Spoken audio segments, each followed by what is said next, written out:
anyway.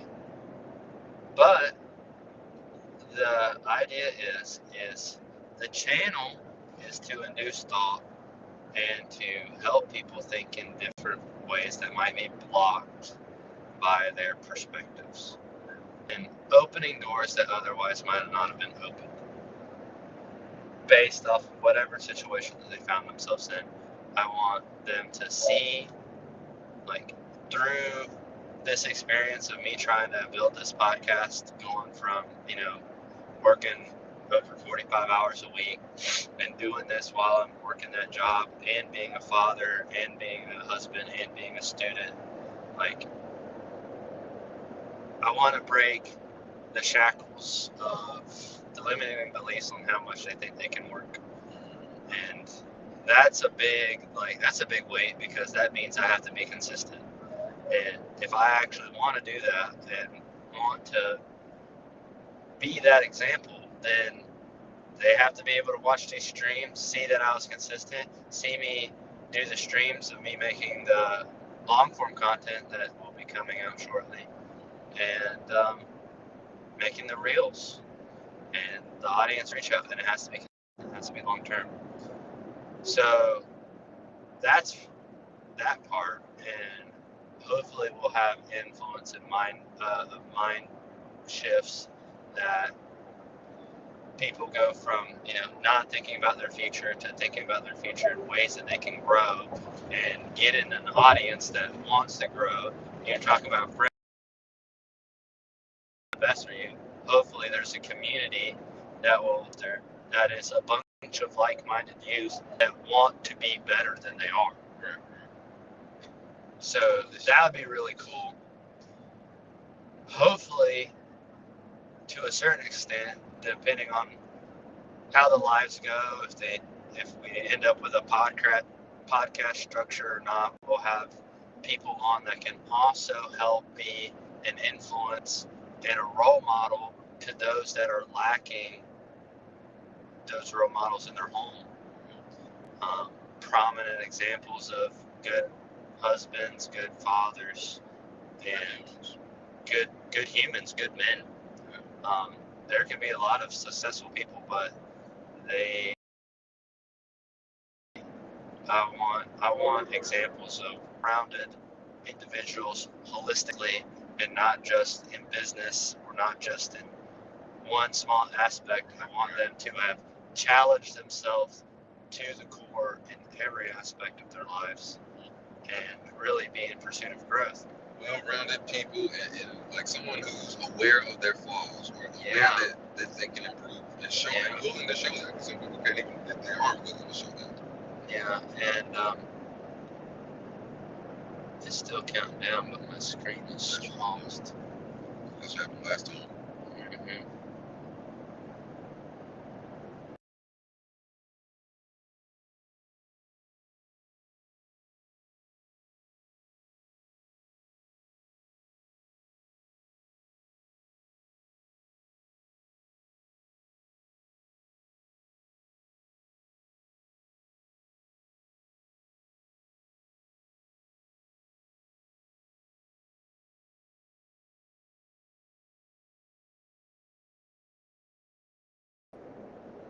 Oh, well, never mind.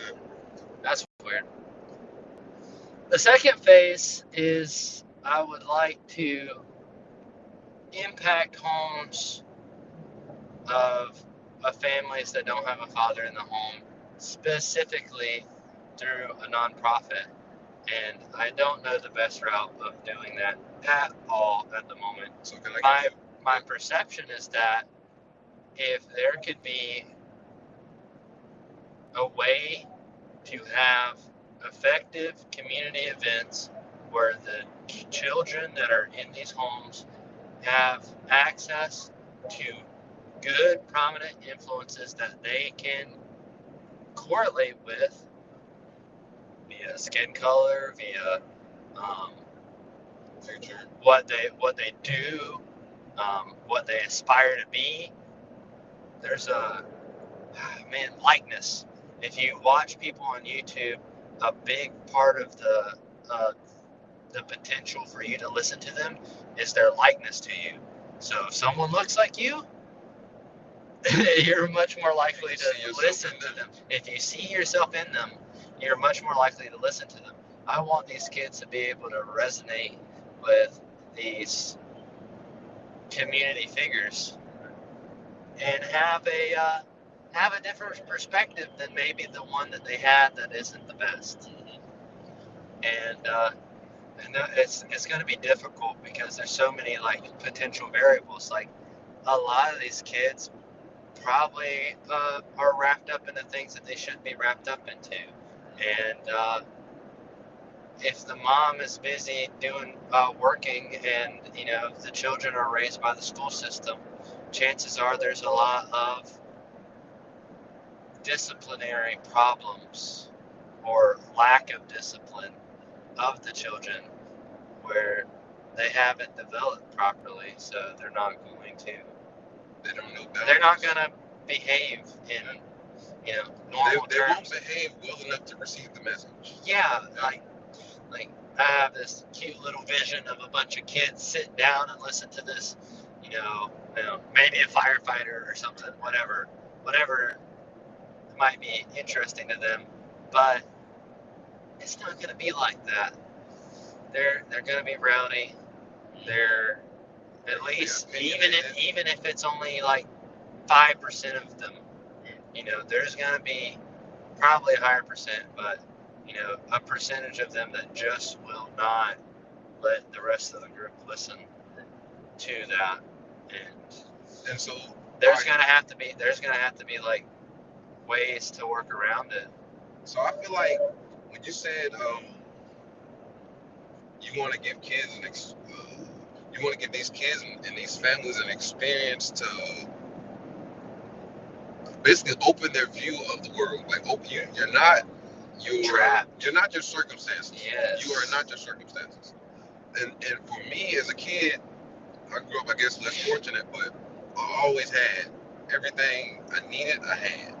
But for me, the biggest eye opener, it was not when they came to my community. It was when I got to leave my community. Because you come to my community and tell me that I can get out, it doesn't show me that I'm getting out because I'm still there. If you have a way of transporting kids to a different, almost a different way of living, the ones that act out in those situations, like it's typically they conform more than anything because they're in shock. And then they might enjoy what they see, but they don't know how to express it. Yeah. Like usually, like it'll be like, oh, if I throw a temper tantrum, I get attention. But like, you don't need attention right now. Just absorb like the environment. Yeah. Yeah. Like I feel like transporting kids. I would think that it would be really, really cool. Like Robert Kiyosaki is I don't know how much money he's worth because he's like got $2 billion worth of debt. Sure.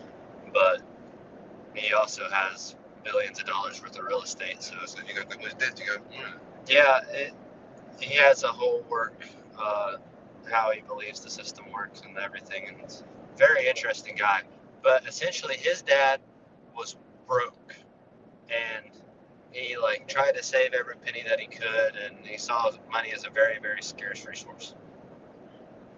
He had a neighbor that was rich. He was a millionaire, and he would hang out with dad and around his neighbor's family, and he would notice difference between his rich dad and his poor dad. That's why the book's called Rich Dad Poor Dad.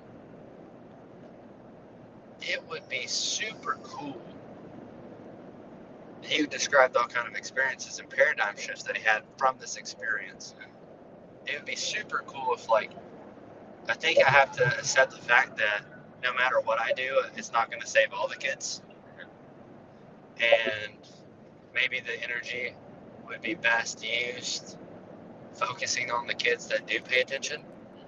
And perhaps there could be the community events, and they might go good or bad, depending on how much hoopla is going on. But there will be some kids that are paying attention, and they will show like a reach for more.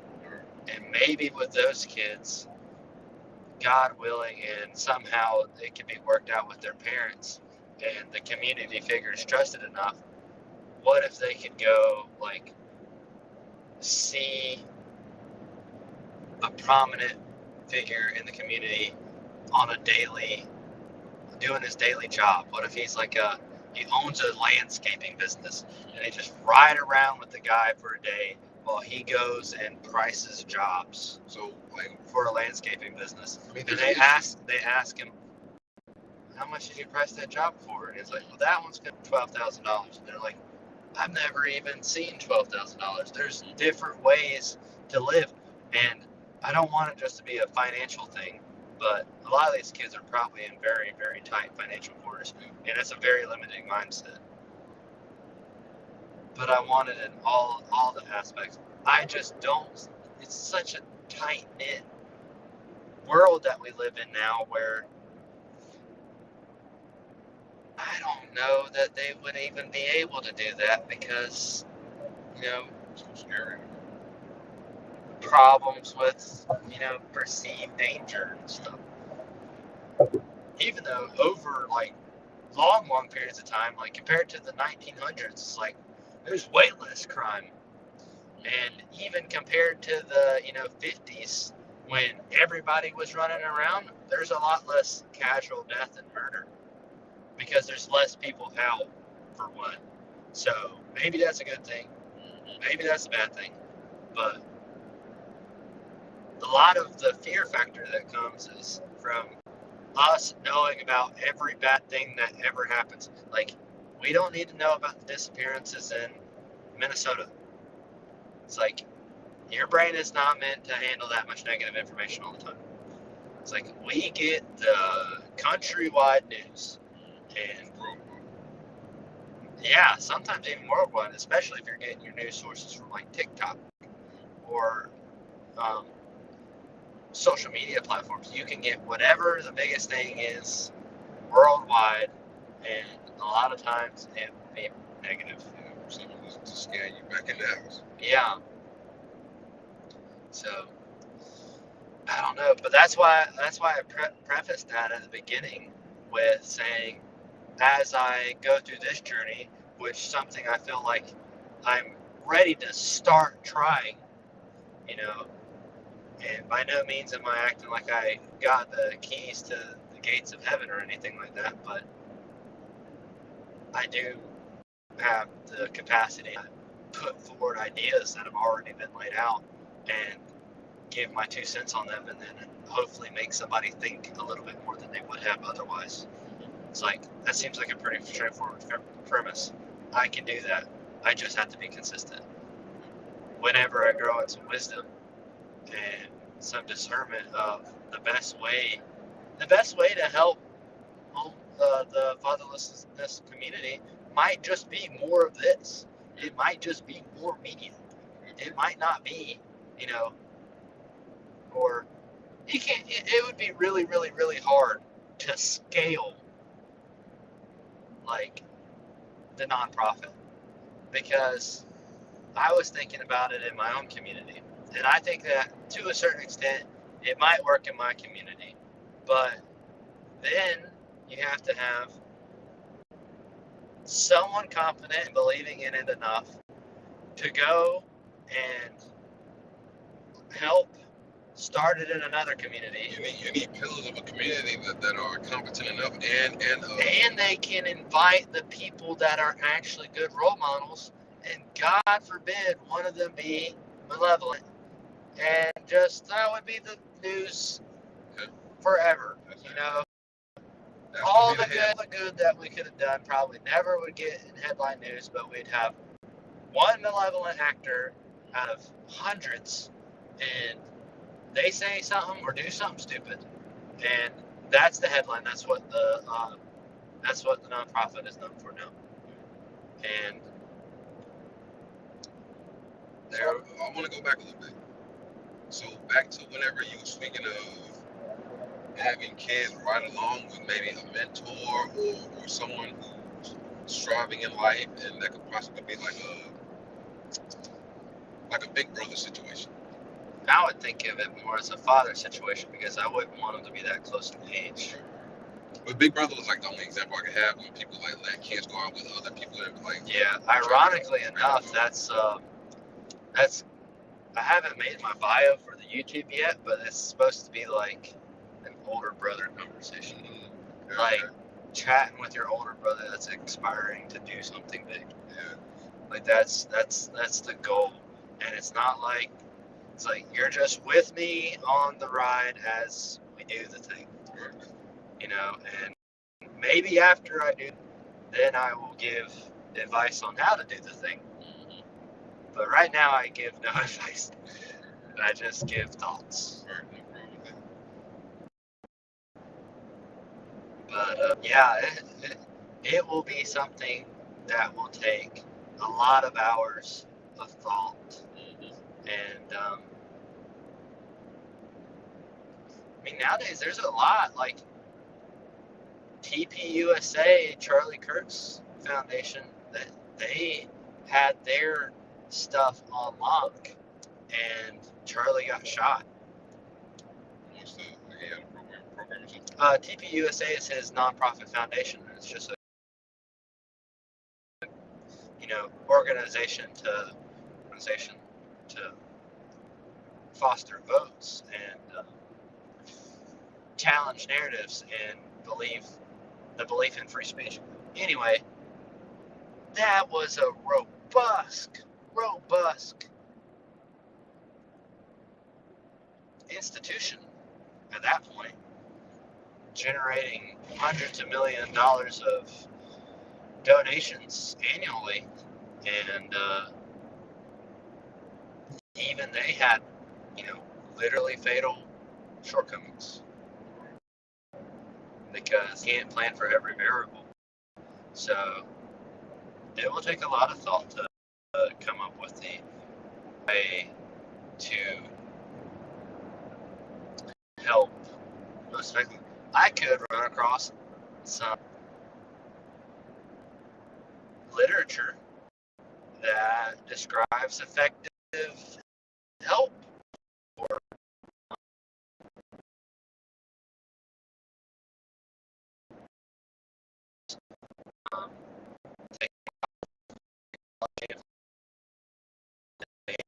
at some point I will have a deeper understanding of what is beneficial.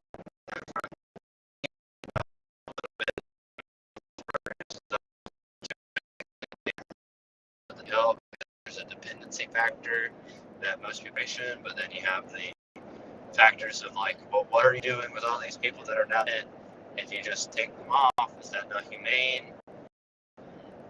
So I wish like the government came with like some type of not a college course, some type of course though, to teach you how to manage your money or to elevate yourself. Like I don't know if that's the third one, and it might be.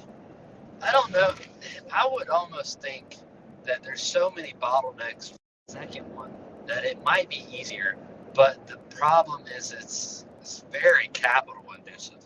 Like the amount of money that would have to be put into it for it to like start is insane. which one, nonprofit? No, the nonprofit, that's donation driven, and I could start the nonprofit tomorrow. It's just not going to go nowhere because I don't know what to do. I know what I want to achieve. I just don't know the how. I know the why. I just don't know the how yet. And until I know with reasonable questionability, certainty that I could make an impact doing that, I'm going to have to learn more. So what were you saying would take a lot of money? The third, you were just talking about a government course to teach you about money. Oh, okay. The third one is I want a credit card. Now, a lot of financial gurus are just going to shut it down right there because they don't like credit cards. But the Dave Ramseys of the world will hate it. But, hear me out. I want a credit card, and the reason I want a credit card is a lot of the credit card apps, they're already pretty robust. They have rewards and stuff and all kinds of crazy things. I want the credit card to basically do a couple things. The first major thing is I want the APR to be less than the averages. And you got credit cards, especially for like retail stores and stuff, they can be anywhere between 35 and 25% every time that you leave a balance on that card. That is a lot of percentage points.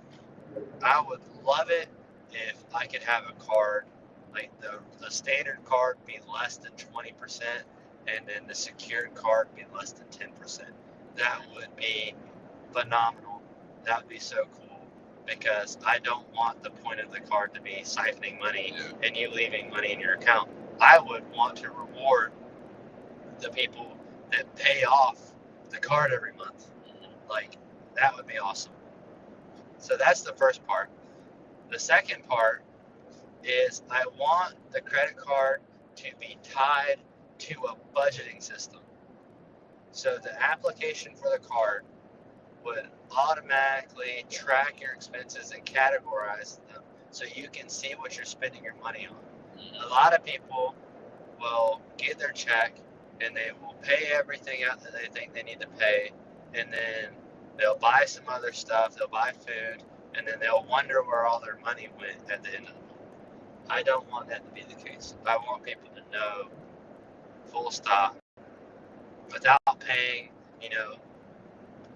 $200 a year for some budgeting app, to know where their money's going.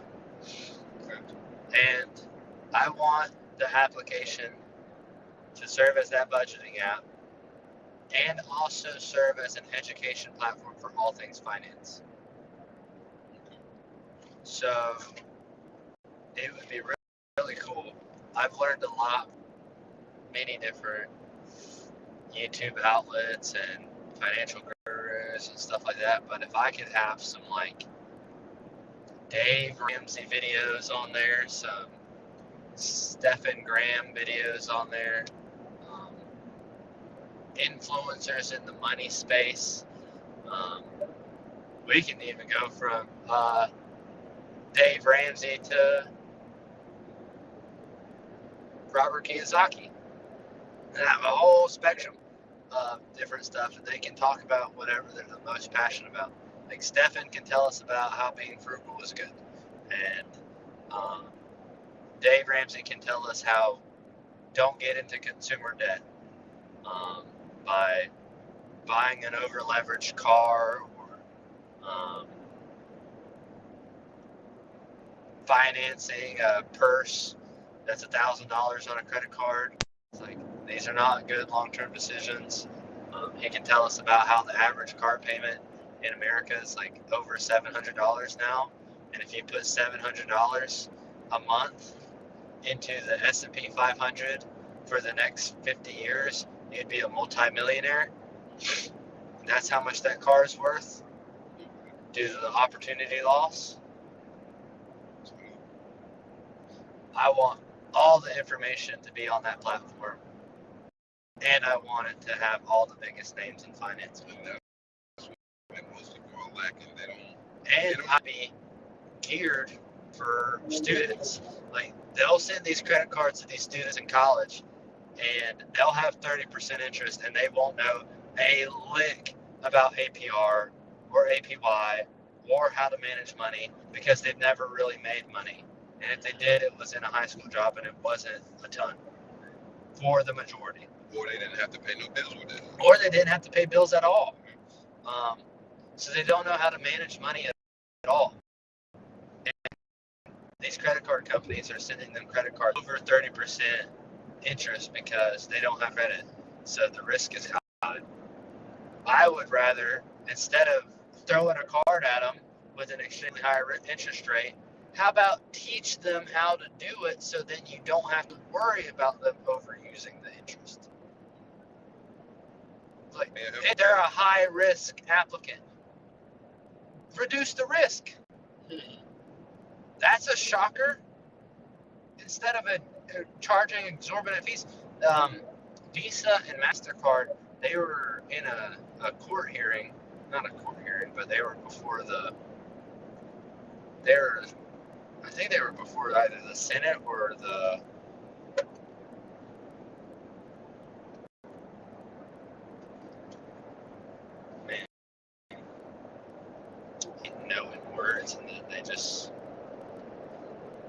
House of Representatives. They were before Congress or the Senate, one of the two, and they had to tell them their profit margins. Visa and MasterCard's profit margins are almost 50%. That means straight up 50% of money comes back and it's profit.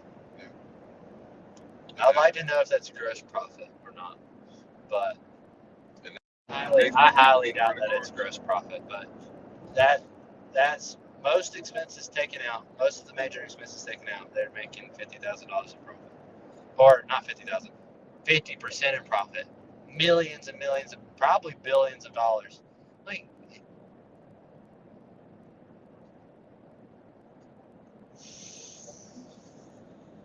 I don't know why they wouldn't. They don't. It's not financially incentivized for them to teach people how to use money. They went in because they got the biggest platforms there are. I would love Visa and MasterCard, as far as the credit cards go, they have over 90% of the market. And then Discover and American Express has the remaining. So Discover is a bank. And I like Discover Bank. They're pretty good. They have really good return APY on their savings accounts. But they're all online, so you don't get a physical location. But because you don't get a physical location, your money makes 4%. It varies, but close to 4% on your savings account. Institutional banks will give you like 0.01% interest on your savings account. It's insane. Anyway, Discover already has a banking software. So the credit card can be a student card, and it can be integrated into their already existing app that could then do all the things that I would want it to do, which would be possibly completely change the credit card market forever. Because there's nothing that teaches you how to use the money. It's like, I don't even think that's a concept that they've, like, well, let's limit the risk by teaching the people how to use credit wisely. No, ain't nobody ever said that. I don't think that's a concept. And I don't know that it's really financially in their financial best interest. I can't imagine that it would be. They make tons of money on the interest on that debt. But the point of this card isn't to ream you out of all your money, it's to teach you how to use money. And I think just from teaching people how to use the money and the transaction fees, I think it could be profitable.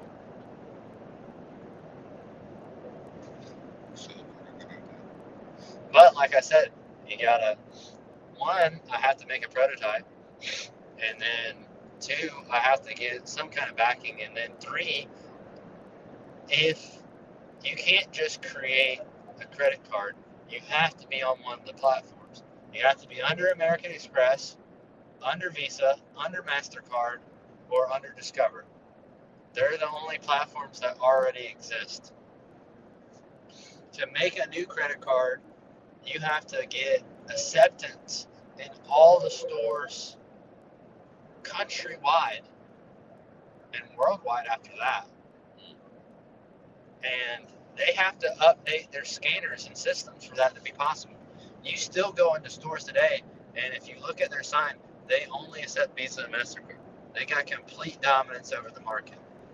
They don't have, there's not a lot of places that accept American Express and accept Discover.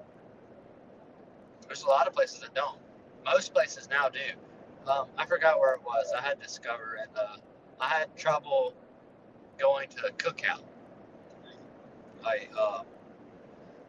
And no one's watching this, so it doesn't really matter. But Cookout is a fast food chain in North Carolina and South Carolina, and they couldn't take my Discover card because they didn't have their system updated to be able to do that at the time. They might now, but that just goes to show you that there's a real market grip. You can't even use some of the cards some places.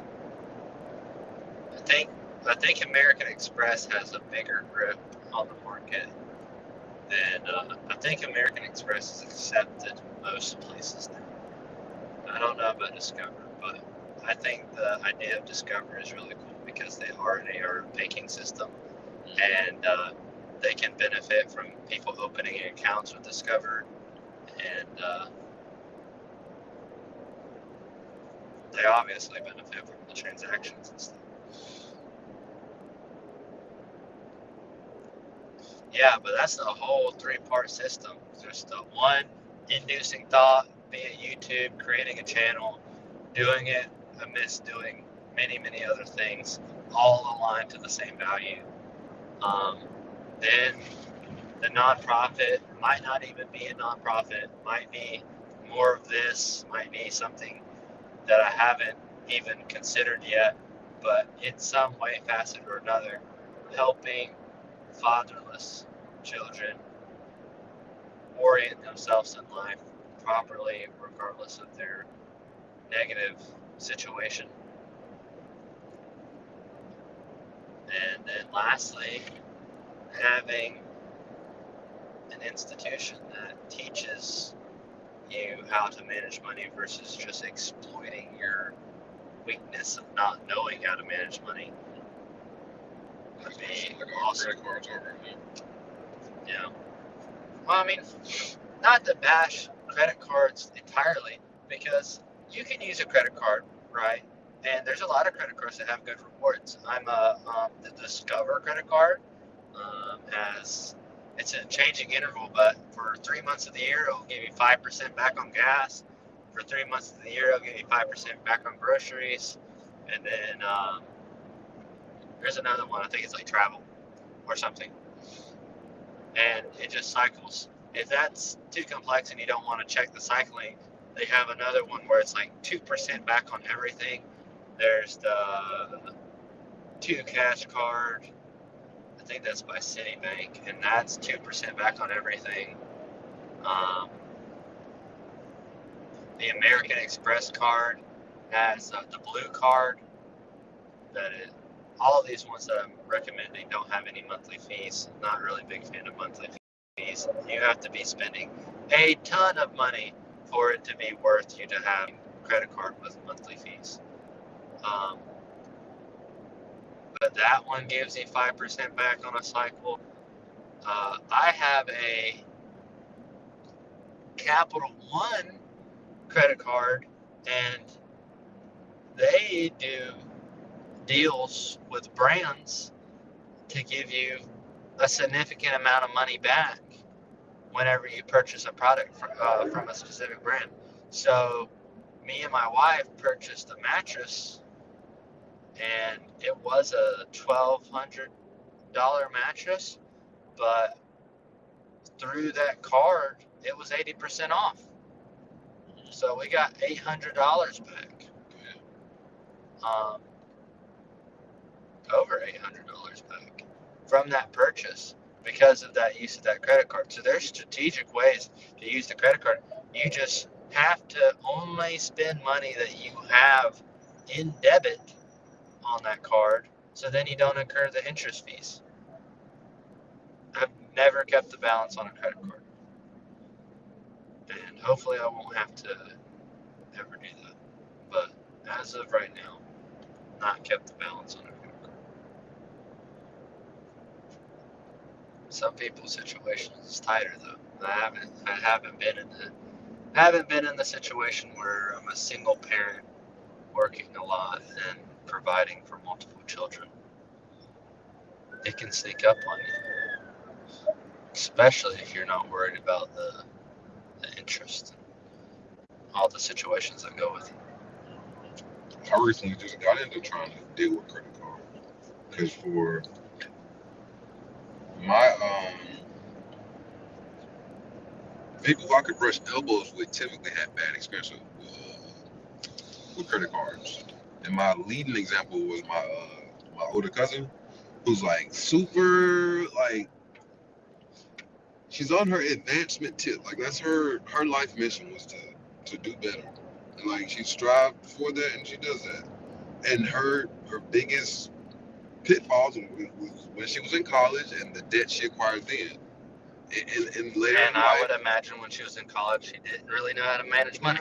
it became in her 30s. Like I'm a graduating profession now, possibly, and it was like so far out of her hands. She felt like, oh my god, I just put my hands on it. And then when she got married, her and her husband tried to tackle it, and then she got it in order. But prior to that, it was just a burden. After she realized, yeah, I messed with my youth, basically, I messed up my credit, and there was no. And There was that no break is, period. I think that is freaking malevolent. They're giving these super high interest cards to kids that they know are going to rack up a bunch of debt on it. Like, what do you do in college? Well, it depends on the college you go to, but a lot of people just go to college to party. And they end up with degrees that they've got a loan for themselves, so they're already in debt. They got a degree, and hopefully the degree is viable. But there's a lot of degrees that are absolutely useless, and you can't get hired for them at all. I think that just adds insult to injury. All that work, all that studying, I chose this, I made my mind up, and then you got a bunch of credit card debt. That's just a lovely thing to add to the top of it. Still behind. And not to even to exacerbate it farther, I didn't go to college. I'm taking courses through Jordan Peterson Academy, but that is significantly cheaper. And I started working a job, and even still, after multiple years of pouring myself into a trade, home ownership is out of the reach right now, with interest rates being as high as they are. And I really want to save 20% because I want a better loan with some equity in it.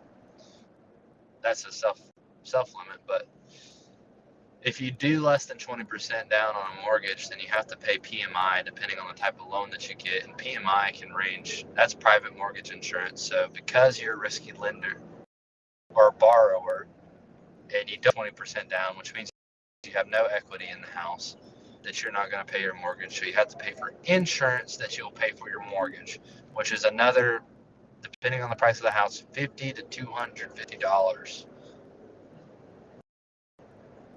And I'm just like, well, if you have the 20% down, pay that much for a long enough time to do that and have your 20%, you can afford a $100 more house. Not to mention, the housing market's like a scam because you'll have the list price and you can break that down into your PI, your principal and interest.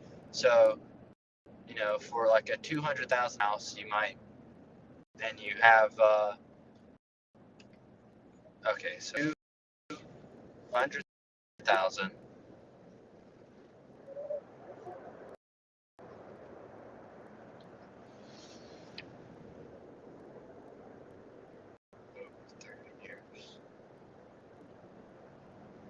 Be something like $1,200 to $1,200, $1,300 with the 6% interest rate.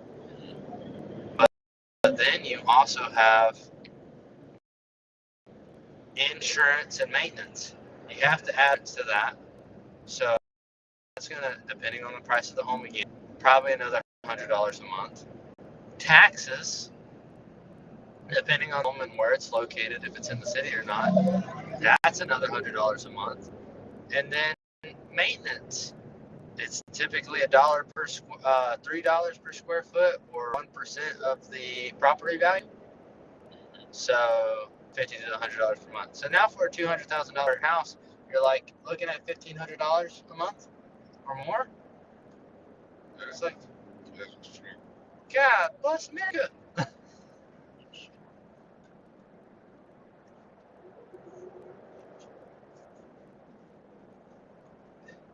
To get ahead, you have to start early. You have to start early. I always pick with my wife. I say, man, I really wish I stopped coloring in third grade and started, drop shipping when it was really hot on Amazon. It's like, what? What do you want? But that's why I'd really love the credit card thing to work out, and maybe there's a lot of people that look for the information and they find it, but there's a lot of people that don't look for the information and they just think everything is going to work out, and it doesn't. Woeful blindness, like you said.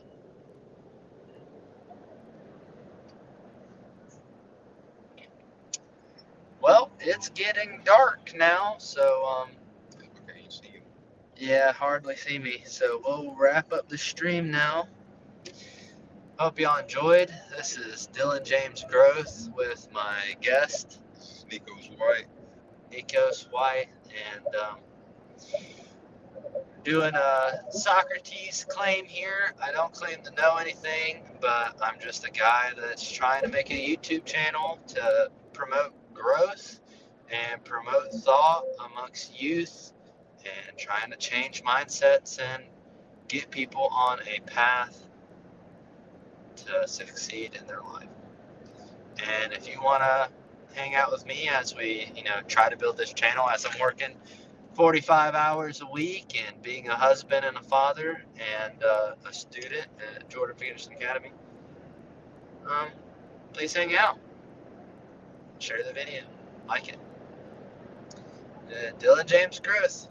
See you on the next stream.